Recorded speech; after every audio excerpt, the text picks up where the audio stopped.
Hello, hello, hello, Eureka Whiskey Club members.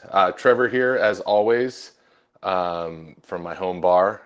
Excited to talk all things rare care tonight and get into our last feature of the year. I am getting into the holiday spirits. I hope you all are as well. I think I wore this last December too. It's a little more snug this year, but I think I wore it last year. So keeping that tradition alive. Well, welcome to the December Whiskey Club virtual tasting. As always, Trevor here. We're excited to get, like I said, get into all things rare character. If you're new to the club this month, welcome. If you are a tenured member, you know the drill. We'll be talking to Pete Nevenglowski, who's the co-founder of Rare Character. Wanted to do some housekeeping announcements, as always, before we start off. Hopefully everyone picked up their Rare Character curated batch, 125 proof whiskey to taste with us tonight. But if you haven't, it's available at your pickup location. Go down and grab it. I do want to just highlight that we started this a few months ago, but we do monthly happy hours for our members from 5 to 7 p.m. on the third Thursday of every month, which is our pickup day.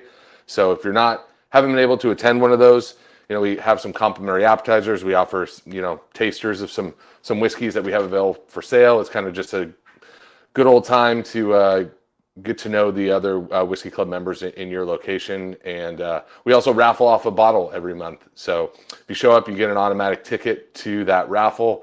And then for every additional bottle you purchase, you get another ticket for that raffle. So we give away a bottle every month, and just a great way to meet Whiskey Club members and pick up your bag and kind of make it more of an event of it than just showing up and grabbing your bag and leaving. So again, we comp a bunch of appetizers for everyone, and it's just a good time to get to know everyone. So a couple more housekeeping notes. We did have a delay in our Blanton's Gold barrels that were supposed to be released this month. Unfortunately, distribution logistics around the holidays are quite complicated. Getting product from the distillery to the distributor, transferring warehouses, all boring stuff you don't need to know about it. But unfortunately, it did result in a delay in our Blanton's Gold barrel. So that will be available hopefully in January. Speaking of January, we are featuring our Weller Full-Proof barrel pick for the month of January. So if you're on here, you've secured your spot for January. Tell your friends to sign up. We do have some. We're pretty close to selling out this month. A lot of locations are sold out, but if you know someone that is interested in securing that Weller Full Proof, I'd recommend having them sign up before the end of this month to secure their spot for January. And again, if they sign up before the end of this month, they're going to get this awesome curated batch Eureka Whiskey Club Rare Character whiskey. Couple more things. If you're looking for a last-minute holiday gift for a whiskey lover in your life, give them a Whiskey Club subscription or buy some bottles from that we have available in our restaurant. Share the gift of whiskey, give the gift of whiskey. And if you haven't had our annual, this is the 10-year anniversary of our annual Gingerbread Man Old Fashioned.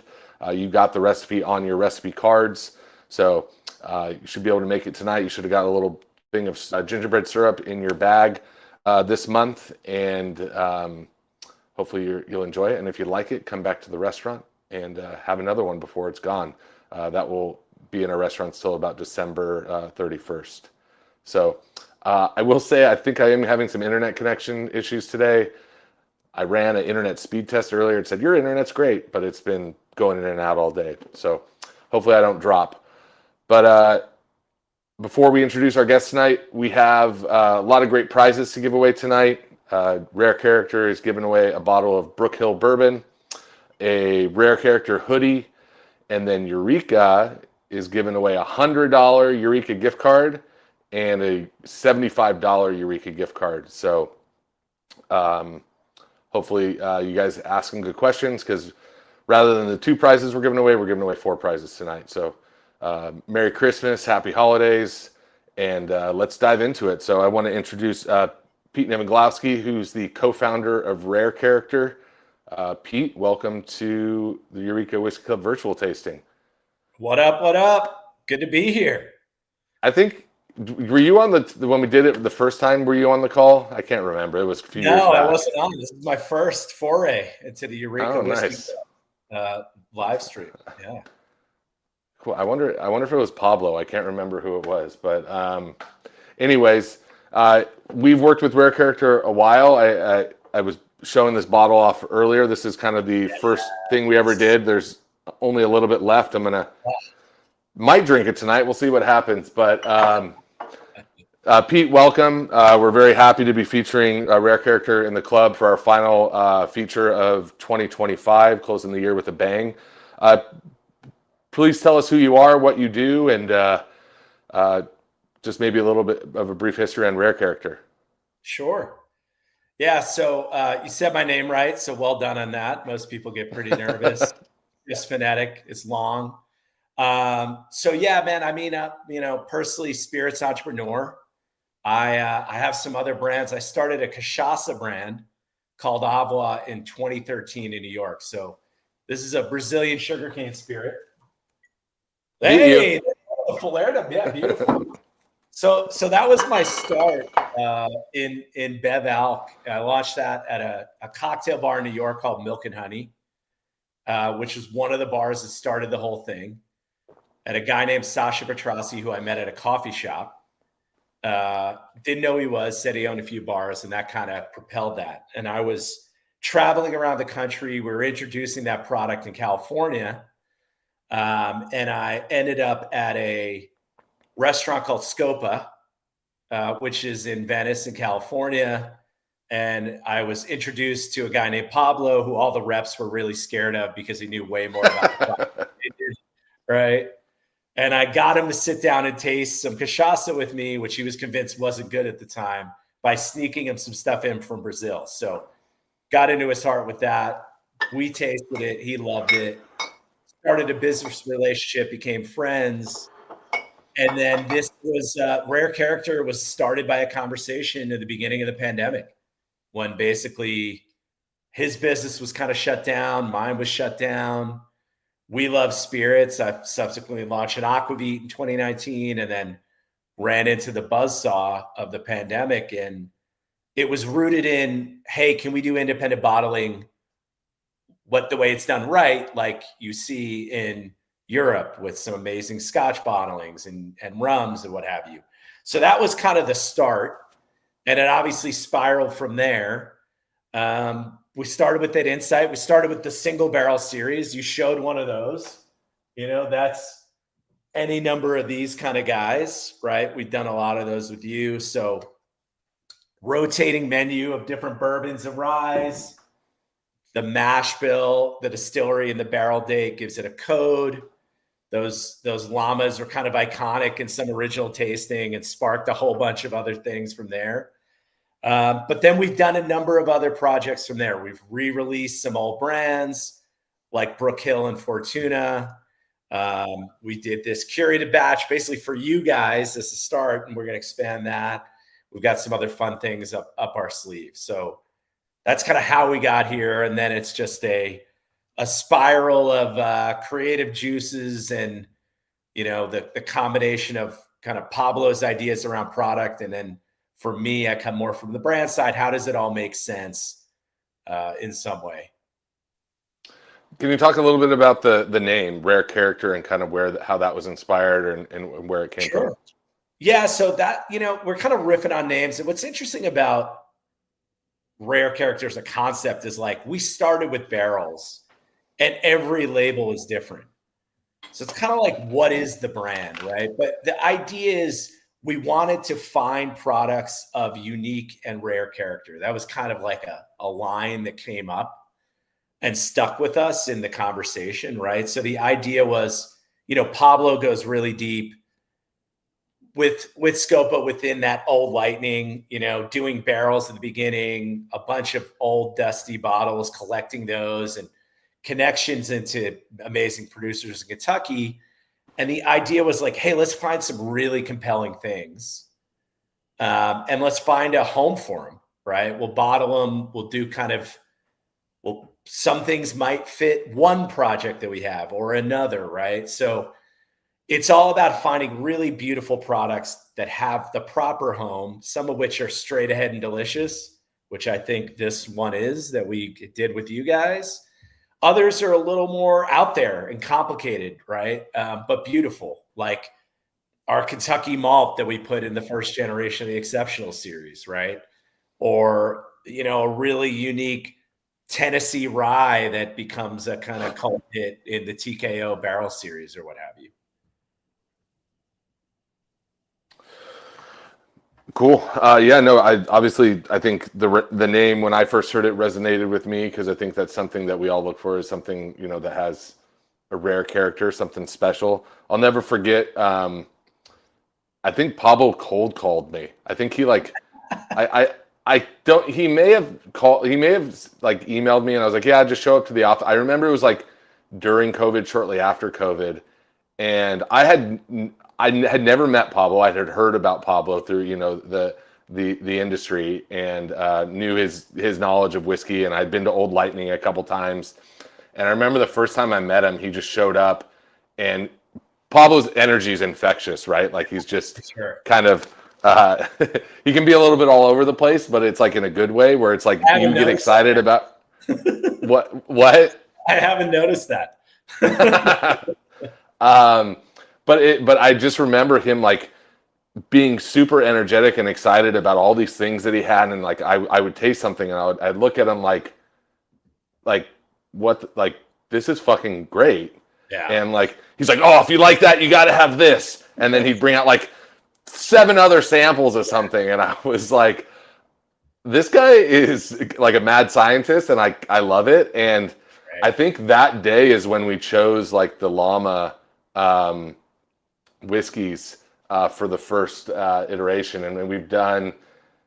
I was trying to think. We've at least done like 6 or I want to say it's like 6 or 7 total picks. Yeah. And then I felt like there was a lull there for a while. So when we were filling out the calendar, you know, I know you and I went back and forth on a lot of stuff, and I was really happy that we could close the year out. And, you know, as always, I think being able to, and this is, I'm segueing into kind of my next question. Like I always love choosing the label, like choosing the whiskey is the best part, or curating the batch, but then like trying to pick a label that I feel like, well, one, I want it to look cool, but then 2, I want it to match. And I think and it kind of just happenstance. It worked out this way, but I feel like this is like a winter fox. Like it's like in the snow, kind of like lurking in the background. Yeah. Like, but talk to me about kind of. This guy's lurking for sure. Yeah. Talk to me about how that, like, was that always, how did that idea come to fruition of like, we want people to choose, because we've all been in the game for a while. You get the little medallion on the bottle, and it says, you know, or you might get like your logos on the medallion or the name of the club, but like being able to choose the image, I guess, how did that come to be? And then like, what are some of your favorite, and again, you don't have to choose ours, I'm not expecting it, but like, can you give me like 2 or 3 of your like favorite like images on a bottle that you've seen? Yeah. I will wind the tape 1 second. You know who introduced us initially? It was Marshall Altier. Put us on. Okay. Yeah. And then you met Pablo, but I have to shout him out. It's coming back to me now. He's like, dude, you got to meet right. this guy. He's got this crazy whiskey club. And that was the start. But then, yes. Yeah, we actually, I need to talk to Marshall, because we were talking about doing some stuff for like our agave club that we launched at our sister concept. But anyways, go ahead. Yeah, Marshall, that's right. Anyway, so how we got here. So basically, like this came from Pablo and some early ideas. And our initial idea was to do independent bottling the way it's done in Europe, which means the DSP on the back, all the detail, red ever. Some of the most iconic Macallans ever put out are not under the Macallan name, right? Now we ran into roadblock after roadblock trying to do that in American whiskey. So there's a lot of like, we don't do that here type of vibe. So we ended up saying, all right, you know what? We're just going to buy amazing barrels and we're going to put them out, and let's make it fun for people. Like kind of like whiskey was fun in the mid 90s, early 2000s. Like people had to be creative to sell it. There was just it was a lot less about efficiency. and it was more about like, how do we do unique things together? So Pablo would talk about, he'd have a barrel pick. Let's say it's Elijah Craig pick at his restaurant, and they go present it. And that's great whiskey, right? I'm on record as saying it's great. He would present at the table and they'd be like, oh, well, that looks exactly like the one that I have at my house, right? Let's use this Michter's, right? Oh, what do you mean? That's the one I bought at Total Wine. Well, no, on the back, our name is right here, as you said, like, oh, it's a medallion or it's a little thing. So we're like, well, what would happen if like we made it yours, right? Like you take the whole thing over, it's yours, it's your vision. We're helping to curate that vision, right? So that kind of hit almost immediately. It's very chaotic. It's a process with our team. We gotta watch, we gotta try and avoid trademark pitfalls and, people using things. We don't want to do anything political, whatever, but it's also a lot of fun, right? So that kind of just became the thing we do with single barrels, and it's presented a lot of really fun ones. There's some duds, right? But I would say I'll just pick what I have here, right? And by the way, look at this. That's up on the shelf. You got a full bottle. Full bottle. I'm not opening it right now. I got to keep that one for posterity. The Slurpee is kind of near and dear to my heart. We kind of had a lot of fun with that, right? This one is kind of an iconic one. We did a mass. Everybody just talks about the ice cream, right? But there's been a lot of really awesome ones. Some of which are like elegant representations of a bar or a casino, and others are like kitschy fun. We're putting, a Twinkie on there, or a golden cream filled pastry, if you will. What's been the one that's like pushed the boundary the most that you're like, well, I don't know we just got an email from the NFL. So okay. Apparently there was one that had a term on it that is trademarked. We're like, look, we're sorry, we didn't know. I'm surprised it took that long, but there's been a lot that people have tried to do that we've said no to, right? Or like they try and get past our team, who are like young people that don't know a bunch of stuff. And I'm like, that's Jimi Hendrix, man. Like, we're not doing that. You know what I mean? Or like whatever it may be. Like, you can't just, So there's, it's fun. It's entertaining. Anyway, it's like a classic Andy Warhol, and they're just like, oh, just a banana. Like, exactly. So that, I describe us as the least efficient company in American whiskey, for good and bad. We have a lot of fun with our partners. I think people enjoy it. But yeah, you wanted to go a little more into this one, right? What do you want me to say? What do you want to talk about? Yeah, no, I got a couple more questions, just kind of about the company in general. I think we'll dive into this. I think from an early point, you guys toted like untasted, unreleased, I think was a terminology that I read. Is that something that is like still a focus, or or a practice, or has the brand expanded since then? Like, I think when I say untasted, it's like bringing people barrels that they may have never had access to before. I don't know about that terminology, but I will say this, like, we are, I think, known for like finding things that if you were like scanning a list of barrels you might buy that just don't sound like something somebody would want. And I'll reference a couple. Right. So TKO barrels, I think I mentioned, right? That was a Tennessee rye aged in Kentucky. That was 70% rye, 25 corn, 5 malted barley. Really weird mash bill. Kind of something that I'm sure got passed on a lot. But when you taste it, it's phenomenal and very unique and very its own, right? The Kentucky malt I mentioned, 65% malted barley, 35% corn, distilled and aged in Kentucky New American Oak. What is it? It's not a bourbon. It's not a scotch. It's somehow in between, but it's really phenomenal, right? So I think some of what we do is we find things that aren't really like, they don't make a lot of sense to most people who are doing what we do. Or we will bottle something that is frankly a waste of time for most people. Like, we put out some Brook Hills recently. Brook Hill's an old brand we revived, right? It's the best of the best single barrels. we put out some Brook Hills that are like 12 bottle yields, 9 bottle yields for the barrel, right? And I think most companies would be like, dump it in a blend. This is ridiculous, right? Just wasting the time, even printing a label, setting it up, getting a PO, right? Like, but for us, we're like, we want people to taste this. Now, the number of people that are going to taste it, it ain't many. But the people who do, I think are going to be stoked to get to taste that. How are you guys combating the kind of the dip in whiskey sales, compared to, even a year or two ago? It seems like there's more barrels available for people to buy now because there's maybe a little bit less demand. Is that affecting you guys at all? And I guess, how are you combating that? I mean, look, we're lucky, knock on wood, we're up significantly this year. For us, we kind of see it as an opportunity, not a good thing per se, but an opportunity for access, right? Because we are always buying, we're always searching.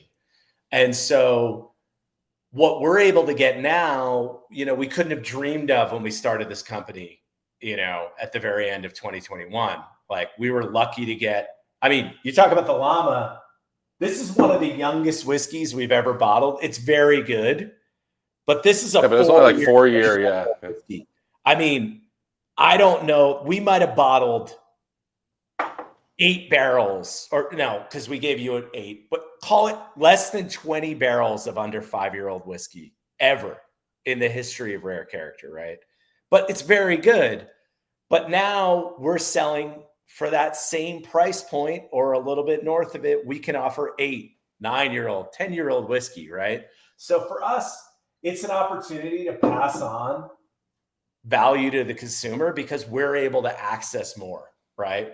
We can just tap into more things. We can get things that, weren't possible. So I know I wouldn't say it's a good thing in general, but I would say it's an opportunity for us, and that's how we see it. And, we try to be very thoughtful about the value we offer, right, Trevor? So, a Brook Hill, it's not cheap, but like we believe they're extraordinary. We believe they over-deliver the price. If you pay the proper price that we set for the market. Now, look, we can't control what people do, but we talk a lot about what is this drinking and making sure that if you bought that for X, you feel like it delivered above and beyond, I don't know if that answers that, but. No, for sure. So yeah, let's get into talking about this particular whiskey. So this is the Rare Character curated batch. You said this is the first time you guys have ever done something like this, or one of the first. I can't remember. One of the first. We actually did it for you. That's how special you are, and you guys collectively at Eureka, right? So we've now done 2 of these in totality, and both this year. One of them was for a charity pick, a charity blend for a parks system in Nashville, right? And it just made sense. So the reason we put this together was, as you said, customization, right? But you guys have a need, you got a certain quantity, right? So we wanted to be able to offer something uniquely for you, but not as a single barrel where we have less control on yield and it becomes kind of a much more challenging thing to manage, but in a batch format, that'll never be seen again. So this blend that was put together does not go into anything else, is only for this release, and will never be seen again, right? And speaking of what we talked about, right, the makeup of this is 6-year, 10-month-old Kentucky bourbon and 10-year-old Kentucky bourbon, right? So to be able to offer this, I couldn't have offered this to you in 2022. 0% chance. Or if I did, it would have been 2 times as much money at least, right? So we're able to put something we think is really compelling in here and deliver something that I think is very unique. And now I'm opening it, right, with you. Man, it's just class. Can I curse on this thing? I like to curse. All right. I think I lost you there for a second. You said you like to curse, so I'm assuming you said fuck, but I didn't. I actually held myself back, but I like dropping a lot of F-bombs. So yes, it's like classic fucking Kentucky bourbon here, right? So this is nice. I mean, it's a nice proof point at 125. But again, back to curated batch, it didn't exist. We created it, and you guys are literally like, you're number two on getting it, but you're actually the reason we started it, right? Cool. Well, That's thank pretty you. fun. We appreciate it. No, Yeah. it's great. So you may notice that I'm getting into tasting a little sooner, but we have 4 prizes to give away tonight, so I'm really trying to dedicate more time to questions this evening.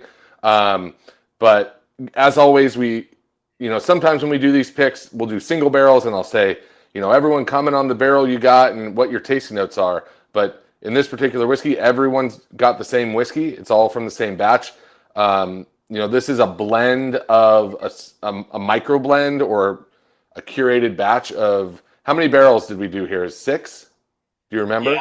Yeah, I believe it's 6 barrels, total of 1,300 bottles in totality, right? So effectively, No, I think it was more. I think it was 8. Sorry. 8 barrels that went into this. So go ahead and comment your tasting notes in the comment section if you have them. You cut out there a little bit, Pete, but if you had some tasting notes, please share them. On the nose here, I get a lot of fruit, like dried apricot, obviously classic bourbon characteristics, vanilla, caramel, some baking spices. I do get a little bit of like sweet cigar smoke, cherry almost. I get the cherry. Sure, I'm thinking cherry the whole time, and I like that sweet cigar smoke call. Yeah, on the palate, and maybe it's just because I was in the getting into the holiday spirits. I get like a holiday fruit cake. A fruit cake can have all these baking spices and cherries and nuts and pecans. So, but this is delicious. Let's just it's say great. It's okay to say it. Yeah.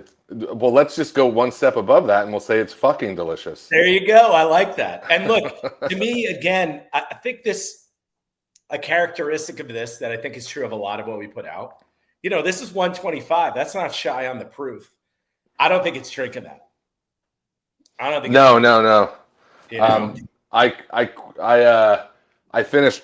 Well, it would be good. I have a fresh crack that I'll pop open because I got 2 bottles and I went through both those bottles or 1 bottle already in the past probably 6 weeks or so since I've had it, but I'd be interested to see how a fresh crack is tasting. Yeah, I just cracked this guy, but it's still giving me all that. It's got kind of almost a dusty element on the nose to me. No, for sure. Like kind of old book vibe going on. I really get that cherry. Like that thing is singing to me, and that spice aspect, but not like an intense spice. I like that like subtle cigar smoke vibe you're talking about, right? Like it's great. I don't know if you can see the chat. Is anybody as I stated earlier, my lovely internet's been terrible all day. I'm actually on here. I purposely didn't connect to my Wi-Fi because the cell service is better than what my internet's produced right now. So I can't really. I see questions. I don't know about comments on the profile. You know what? This mid palate is amazing. It feels very cohesive. I really like the structure of this. This is just fun. This is a good whiskey.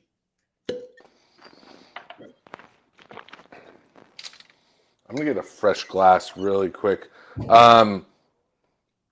Before we get into, I got some holiday related questions for you, Pete. Oh shit! Because tis the season. Yeah. We got Christmas coming up. We're in the middle of Hanukkah. All things holidays. Happy, as I like to say. I should have worn. Dude, I have an ugly Christmas llama sweater somebody gifted me, and I didn't think about it. I should have had it. Fuck. What is going on? You totally dropped the ball. So the holidays are a time when many people open their best bottles or save something special for family and friends. What rare character, Brook Hill, what are you opening up during the holiday seasons? Maybe a new brand that you want to announce that maybe you want to share with people? I don't know. I'm setting you up here. Yeah, I like that you set me up. And actually, it's interesting. I drank this earlier. I met up with a buddy of mine who runs the program for Spiegel World at Super Frico, and he had a dusty bottle of this. So some people on the internet have heard about the revival of Black Maple Hill. Right? I like how you did the OG bottle too, not the stouty bottle. Not the Oregon stuff. As close to the way it was as we can. Look, I'm not saying this is Exacto juice, right? But this brand, the way it was, right? Kentucky juice, 95 proof. We're putting it in this bottling. We're bringing the label back as true to form as possible. And so I had some earlier. We haven't produced it yet, right? So I had OG Black Maple Hill earlier today. It was fucking extraordinary. And we really look forward to reintroducing that this spring.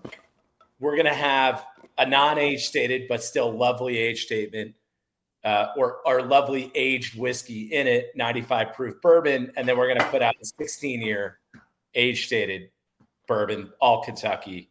That'll be pretty limited when we start this thing up. So if you got one, crack it. Well, maybe not, because entry price point for this now. We used to carry the OG bottles at Eureka back in the day. We had, and it's like the whole, like, if you could have invested in the right thing back in the day in the right time, like, I wish I would have just tucked, like, just a case, just like put a case to the side. But, and I knew it was good. I just didn't expect. Well, I don't know that anybody expected. It went through a weird journey of them running out of Kentucky and then changing. And then Oregon, right? Oregon 3-year-old bourbon or whatever, right? So it's exciting. And yes, look, the flagship that we're going to put out, like, we intend it to be reasonably priced, right? That's the plan. Like, we're not trying to price this shit out of the moon. So we really look forward to everybody trying that. But yes, Brook Hill, amazing pour. Old Cassidy, amazing pour. I've been cracking those with friends around the holidays. I like to open those up, but yeah. I know you've been texting me. It's been busy for me, but I need to figure out how to get some of those to our restaurants. I want you to have them, man. Look, our retail friends, they get hungry, they get angry. Our distributor doesn't. They listen to them and they ignore you guys, and I want you to have it. You know what I mean? I love people discovering whiskey at bars. I really do. No, that's the best. It's the best. That's why I'm here. Dude, where do you think I sell cachaça? You know? Exactly. Shout out to Chad Austin. Hey, there he is. Yes. We've cursed a little bit. We can't say what he says on his channel on this. He is. Go follow Chad Austin on Instagram. It's a good follow. Yeah. All right, a couple more holiday questions, then we'll get into song choices and dive into questions. So let me see here. I have a few. Okay, so if Rare Character were to design a holiday label, what are you putting on the front of it? Oh, that's a good question. That is a good question. I mean, I wouldn't put it past us because we just do a bunch of crazy shit always. I kind of want to go like tropical holiday just because like that's my vibe. You know what I mean? Like Christmas in July Santa vibes would be where to go with it. Santa serving. Christmas on Easter Island kind of thing. Yeah. I mean, it's a special place. I'm just at my bar. I built a bar in my house. I called it the Hard Deck, in homage to Top Gun. But we have a lot of fun in here, right? A lot of good booze, but also like we're having a good time. My buddy donated a Fernet machine, so I have a Fernet machine at my home bar, which is a Fernet machine. Yeah. Please elaborate.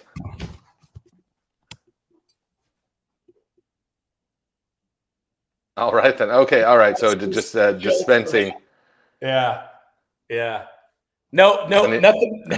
No connection other than it's literally at my bar, and it's egregious. But anyway, I don't know how we got there. Yeah, I need to convince my wife to let me get one of those. You should. You should. Come She's over, constantly man. she's constant. Hard deck. You got to come to the hard deck. We'll pick some I'll hit you up barrels. next time I'm in Vegas. Yeah, we'll pick some barrels. We'll drink some good allocated shit. You know. I will take you up on that. Promise me. Okay. Cool, awesome. Well, let's dive into song choices. As always, we ask our guests to choose a couple songs that they feel represent the whiskey we're tasting or the brand in general. We add these to our Spotify playlist every month. So if you're not following the Spotify playlist, please do so. We got like a few years now worth of songs. Good to just put on in the background while you sip on some whiskey. So, Pete, do you remember your song selections, or would you like me to remind you? I looked it up because I wouldn't have remembered, but I got them here. All right, so go ahead with your song selections. You got 2, I got 1. Okay. Tell me why you chose these songs. Yeah, the first one's kind of simpler. Eagles, One of These Nights, and that's really just about. I think this is a very sessionable, shareable whiskey, right? And just cracking something open, polishing off half a bottle with friends. I think it's the one thing that I love the most about the whiskey community is like the sharing. I'm in other categories. I have a tequila brand called Paladar. Hopefully, get to try it and love it. But I think there's just something about the camaraderie. Also, I think it's a dope song. The other one I'll spend a little more time explaining. It's a band called The Day in Black and White that I happen to be in 2002 to 4, right? So it's kind of like we were a hardcore band, then we evolved. I don't know, someone might call it post-hardcore. Anyway, it's a song called The Gaze. And it's I just think it's fun to talk about. I don't spend much time talking about my band days. But it's kind of a nice, buildy, layered song that has like a cacophony at the end, which to me reminds me a bit of the, kind of like tasting journey of this whiskey. Awesome. I was also in bands, but I don't think there's anything on the internet that exists of any of those bands anymore. So probably for the best. But go ahead and check out those songs from Pete that represent this whiskey. Sometimes I get a little creative with my choices. Sometimes I'm more spot on. I just was like, I still love this label. There's a band I love called the Fleet Foxes, and obviously the Fleet Foxes.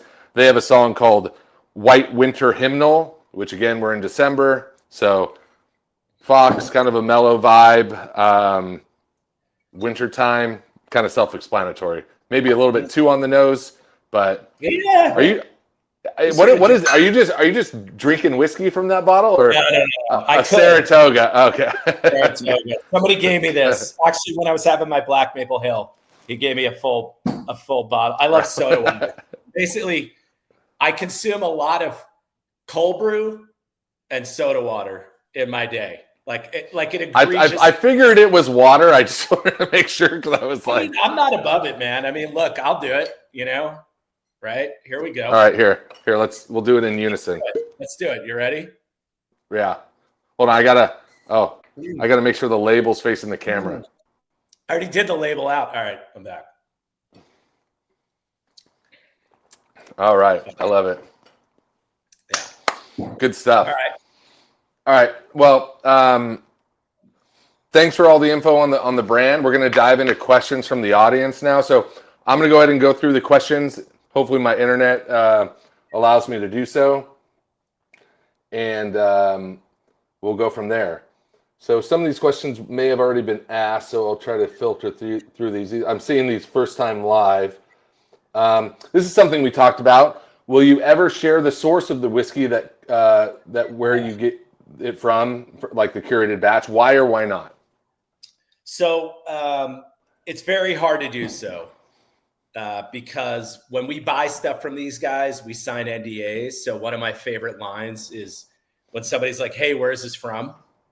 I say the NDA region of Kentucky as kind of a cheeky answer. And it's just, look, unfortunately, it's not a common practice to share this. So the big producers, we buy from people, you know what I mean? I'll say that. And they don't necessarily, they want to offload some barrels, or they don't find those are a fit for what they want, and we find them compelling, but they're not always very happy for us to share. So more often than not, and the deeper we go in Kentucky, and now a vast majority of our products are from Kentucky, we cannot reveal that. That said, I see a lot of projections on the internet. Sometimes they're right, sometimes they're not. It's kind of funny to watch it happen. But yeah, so I don't see that changing.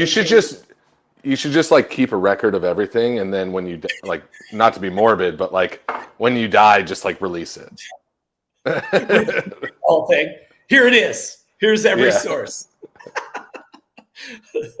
Memoir. I'll put out a memoir, and then the appendix of like 500 different references.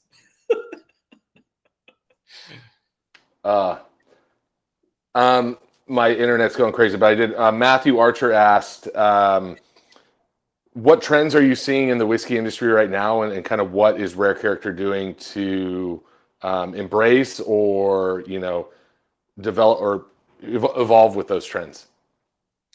Yeah, I mean, I think fortunately for us, like, people have really been excited about like full flavor things we've done. That said, I think one trend that we've embraced is light whiskey. So this is an example. This is a 20-year light whiskey. We put out a series of these in single barrels. I encourage you guys to check it out. They're from Indiana.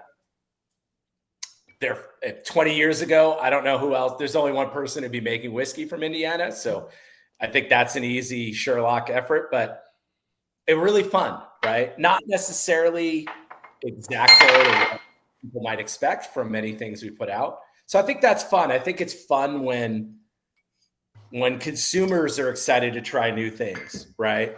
I think another one would be rye. Like, we've always been about rye. It's exciting to see people getting there. We just put this joint out, Hearst Knoll. We might have sent you one, Trevor. If we didn't, we are going to. So this is our first. You didn't, but please do so. All right, we need to. Yeah, you're on the list. We're getting there. First cocktailable product, right? So 7-year 101 proof rye from Kentucky. Really delicious, fun package. Like, I'm excited that like it doesn't have to be so precious, right? And I'm excited that consumers are starting to understand like not every rye is a dill bomb, right?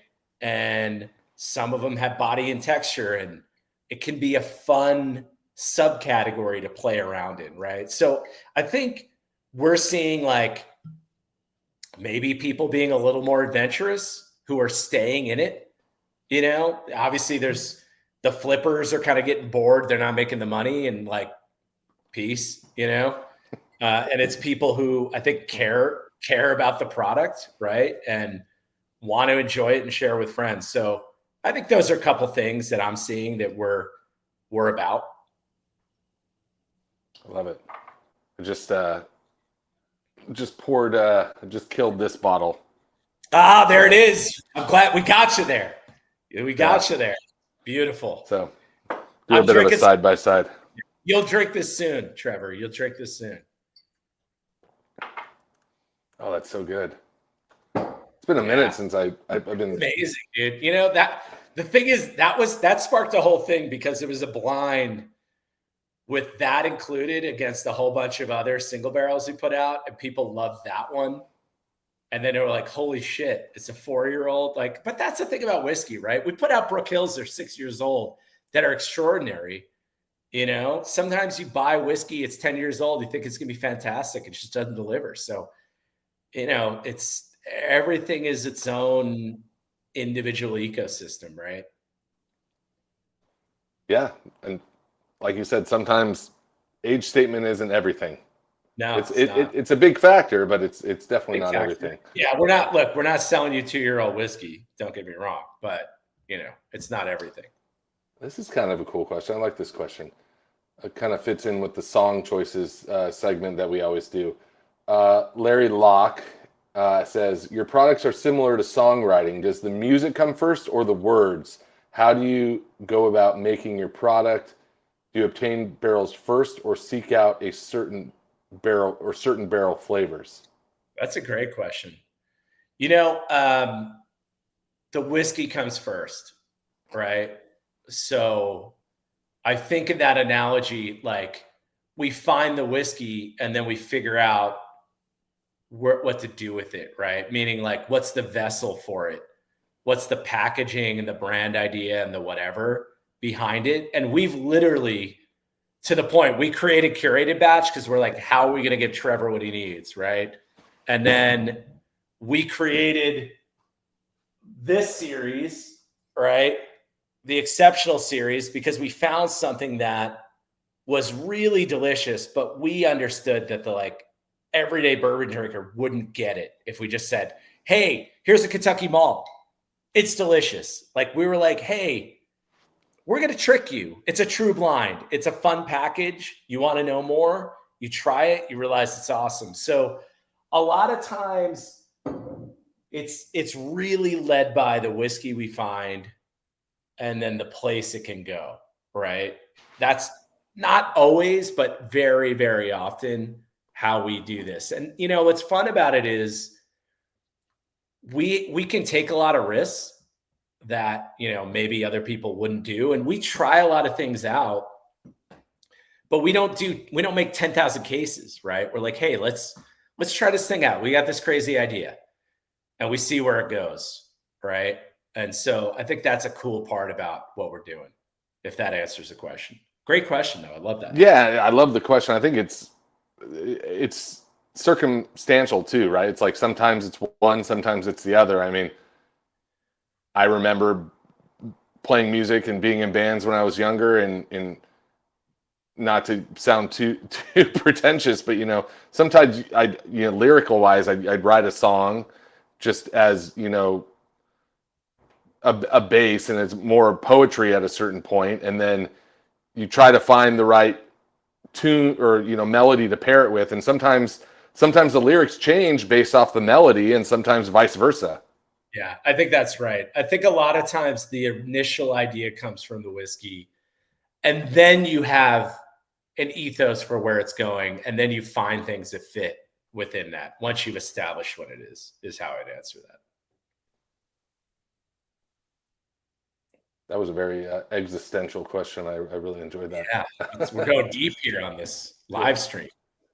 You know, Nicola Demuth says, "What's a decision the team has made, or maybe you made, or Pablo made, or both, that has felt risky at the time?" You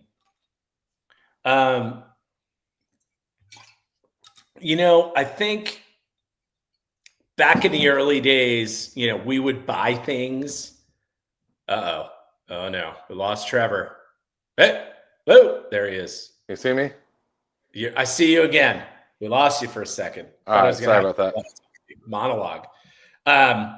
You know, we would buy tranches of barrels, and occasionally we weren't in love with them, right?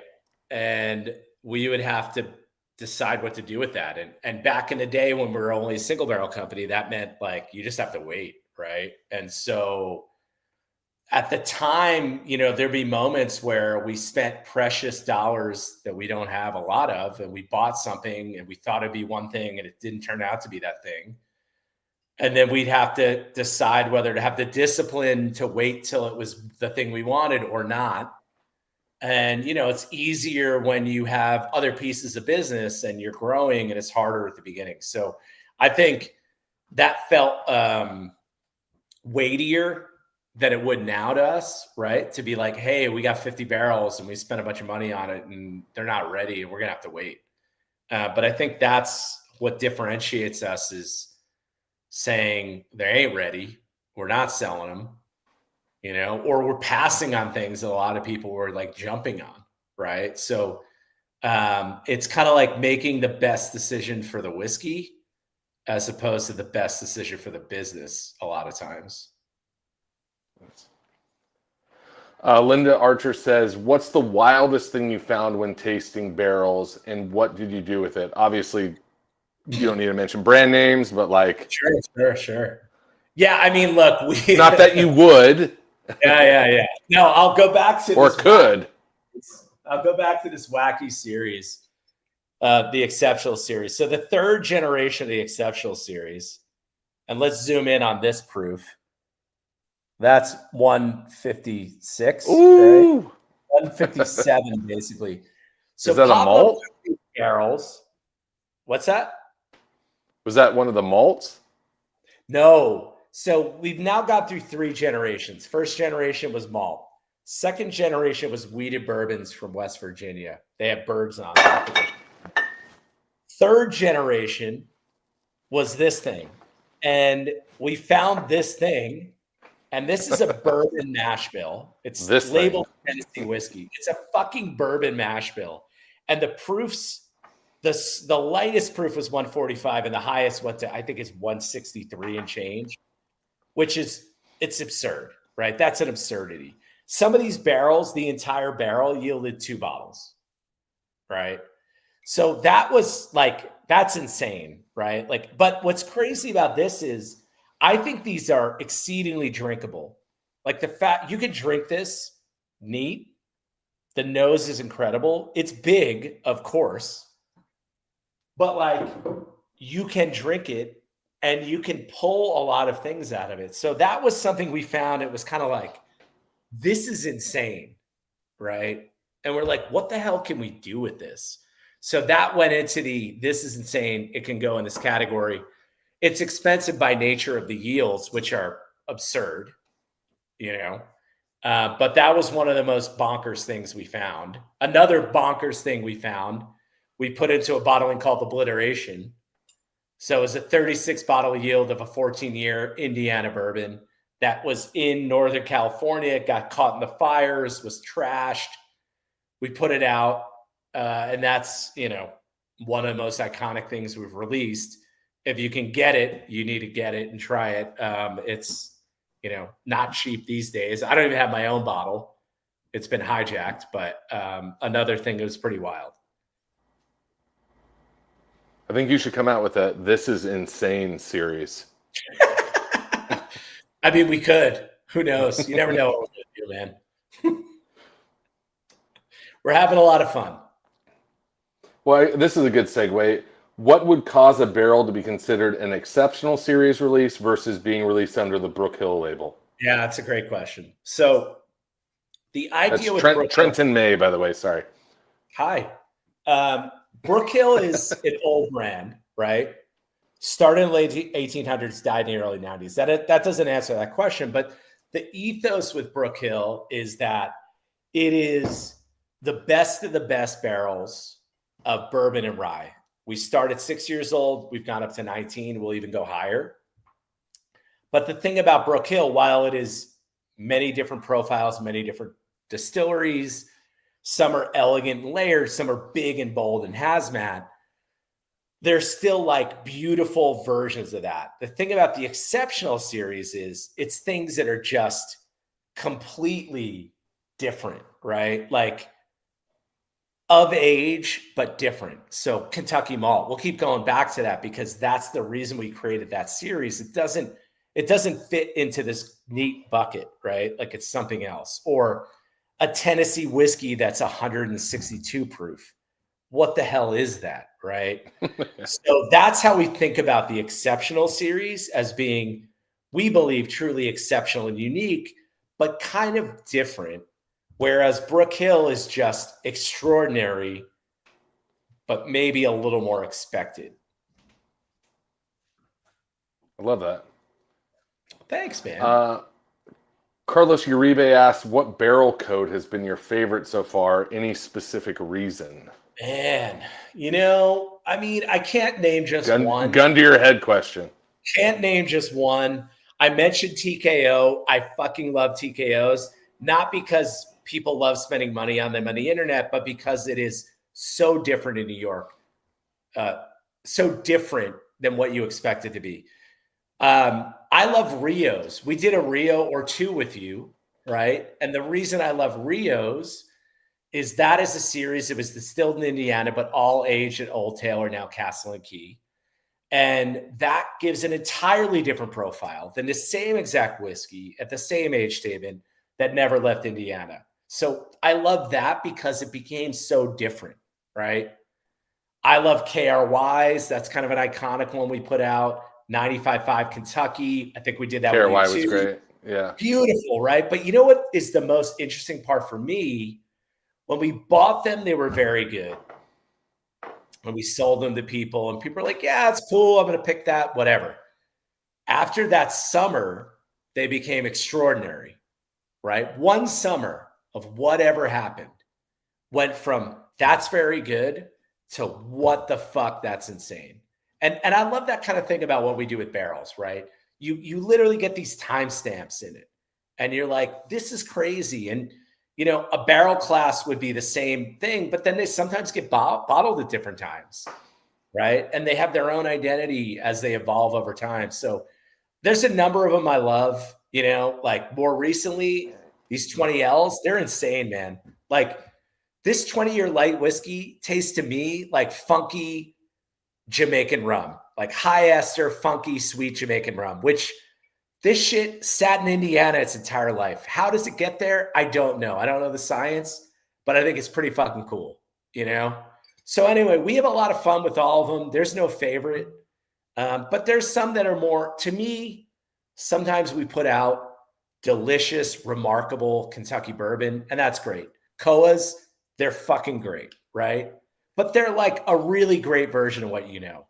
I like when we put out shit that doesn't make any sense and people get into it. I get excited about that, No, the funky Jamaican rum light whiskey. Dude, you're gonna taste this. You're gonna taste this. I'm coming over. That's you're coming over here. Look, this is only 140.96. We're going easy on that. But my goodness. I'm telling you, I know you're gonna love this. I know enough about your palate now. You're gonna love this shit. I do love a funky Jamaican rum. I love rum. So does Pablo. We love rum. Let's see here. All right, this is a good question. Robert, again, sorry if I'm butchering your name. Shropshire. What is your favorite non-popular area / region to get barrels from? And you mentioned West Virginia earlier, which I haven't. Yeah, we did do some West Virginia, that's out there, right? I mean, some of the Tennessee stuff, you could argue it's popular or not popular depending on who you talk to, right? I'll be honest, we don't go that far afield, right? Like there's other bottlers who, they're sourcing from 50 states and doing whatever. Our philosophy is, look, the guys who've made this for a long time, they're very good at making it, and we like to find it from them. So there's been some oddballs.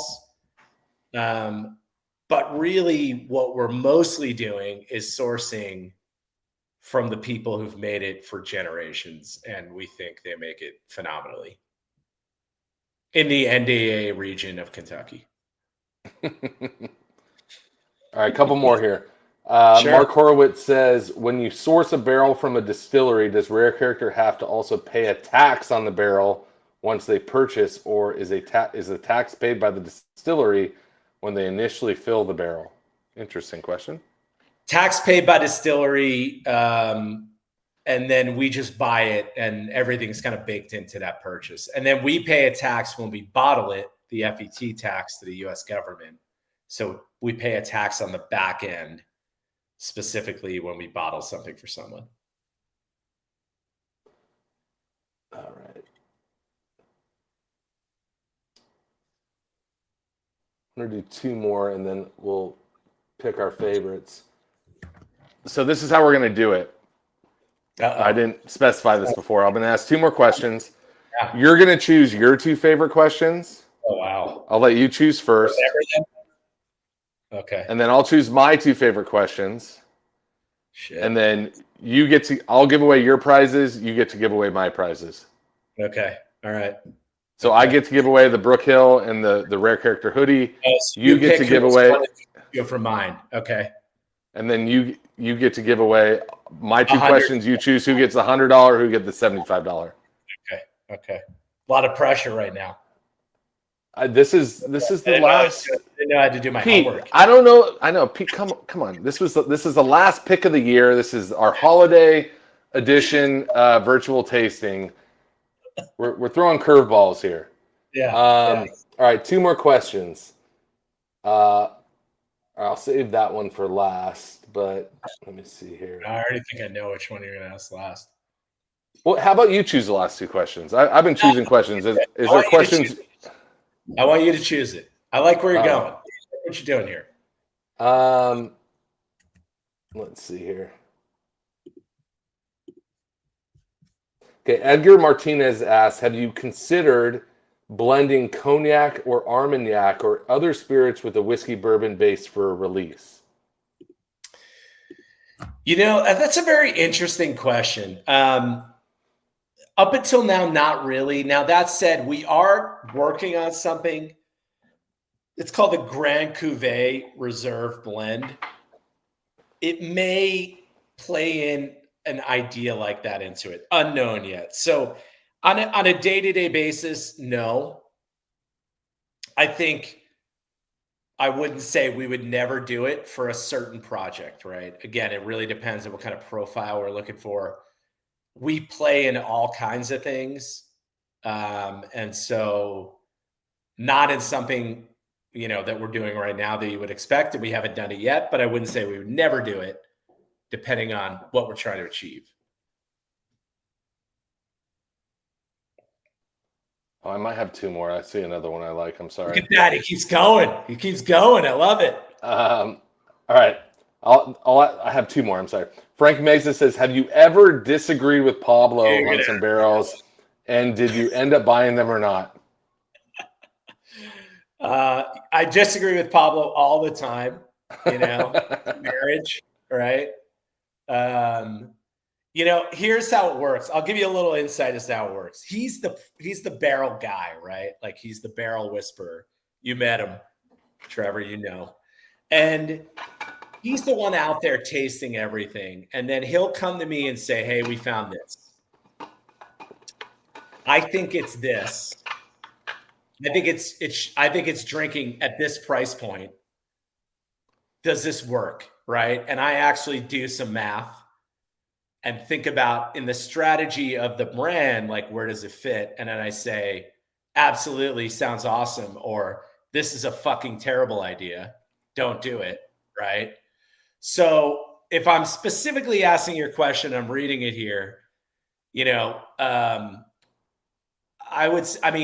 not proposing barrels, so it wouldn't be me proposing barrels and him saying no, but it would be him proposing barrels and me telling him what it needs to be, and us deciding collectively it doesn't work, in the sense of, like, it doesn't make sense for what we want it to do. So there's a lot of lenses, right? It's fucking delicious. That's number one. If it's not fucking delicious, it's not even a conversation. But then it's like, all right, what does it cost? Where would we put it? How much would we need to charge for that? Is it drinking more expensive than that? Like, we talk a lot about what is drinking. I think I said that to you before, Trevor. Like, is it drinking over what you're spending? Because I always want you to go, man, I bought this shit for $90 from Rare Character, and that was worth more than that. And I'm stoked. I never want you to be like, dude, I paid this for Rare Character XYZ, and it shit drank like a $50 bottle, right? Like, so that's never what we want to do. So, good question. Disagree all the time. But we are consensus on buying, basically. That's part of the deal. Like, we make big decisions together, effectively. All right. Last question. Probably an impossible question to answer. But what do you think has been I can't even talk. What do you think has been the best Rare Character pour? Come on. That's ridiculous. I mean, I'll go, look, let's just say Obliteration, because it is fucking stupid. I've only had it twice in my life. I don't even have a bottle. It's being hijacked. What is it? I'm not familiar. I'll be honest with you. Well, yeah, it's expensive now, but we put out this one thing, 36 bottle yield, the one that got in the fire. You might have been reading questions, so let's talk about it. But look, my whole thing is, when somebody's like, you can pick one of whatever, I'm an occasion-based drinker, right? Like, Am I going out with the wife to dinner on Friday? I might pour a fucking tequila before I do it. Am I hanging out with a buddy on Tuesday and catching up? I'm probably drinking an extraordinary whiskey. Am I like out at the pool? Like I'm drinking a Modelo, man. You know what I mean? So like for me, there's not one thing for one ever, right? It's just what are you drinking at that time and why? Pablo and I, what we drink after we go and do a whole thing when we happen to be in the same town, we're drinking white burgundy, bro. You know what I mean? Like we drank whiskey all day. We're not like, dude, let's drink some more whiskey. We're like, we need a timeout, let the palate relax and just do something different, right? So I'm very much what's the moment? Who are you with? What are you trying to do? That's what I love about whiskey. It's like, what's the moment? Who are you with? What are you doing? Right? What's the whiskey for that moment? You know? I love it. Okay, let's pick some All right, winners. so I'm picking. I got to pick mine first, though. Oh shit. Okay. Yeah. Well, no. Well, hold on. Just to be clear, you're picking your favorite two questions. I get to pick the winners. Yes, that's right. And then I pick my favorite two questions, and you get to pick the winners. I'm with you. All right, my favorite two questions were, what comes first? The kind of music analogy, right? Ah, fuck you. Yeah. My second one was, have you ever disagreed with Pablo? Those are my two favorite questions. Okay, the music question's got to be the Brook Hill first prize because that was just a great question. I don't think I've ever. And then not to discount your second favorite, but the disagreeing with Pablo. I was like, of course he's disagreeing with Pablo. No disrespect to Pablo, but I'm sure. So we're gonna do the Brook Hill to Larry Locke about the songwriting. I think that was just a great question. Great question. And then not to discount anybody. Those are really good questions. No. And then the Frank Mesa is the have you ever disagreed with Pablo? Okay, now since you stole one of my questions, I got to go back and look here. I'm gonna do. Oh shoot.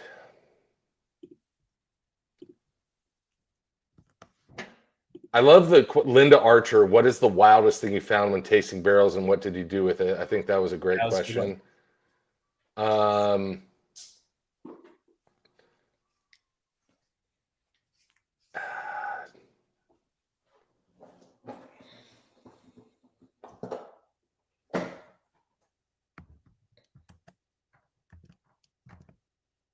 Sorry, I'm being picky. That's fine. You stole my favorite question. I like the question.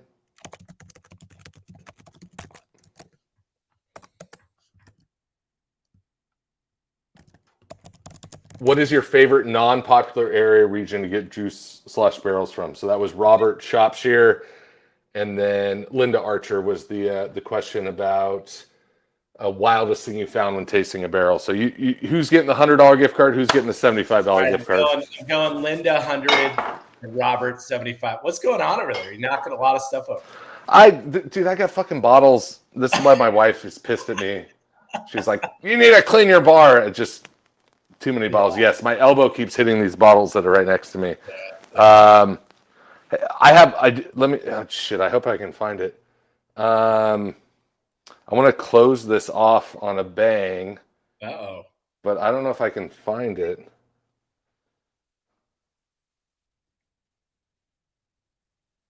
I'm not seeing it, so never mind. Yeah. I was going to do a Malort shot just because. Oh, there it is. There you go. But I don't know where my hard deck, thankfully, but it'll probably change. Well, weird shit. I guess I'm not punishing myself. I guess I'll just have more of this llama whiskey. Why don't we have an Amaro together? I'm sure you got Amaro. Let's do an Amaro. What do you want to do? Well, I don't know if we have the same. We probably don't. Oh, I'm going to do a plug.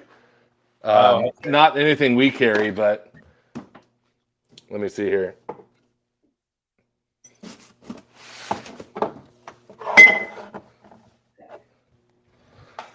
All right. I don't have Malort, but I do have a amazing. Oh yeah, nice. Fascia Bruto Fernet.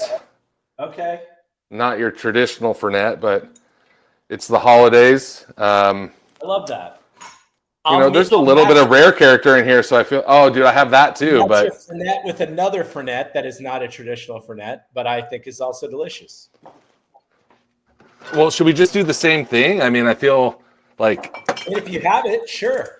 I mean, I'm fine. Yeah, you know what? We should. We both have it. That's cool. All right, straight from the bottle, no glasses. Okay. Yes, you're right. Yes, let's do this for the holidays.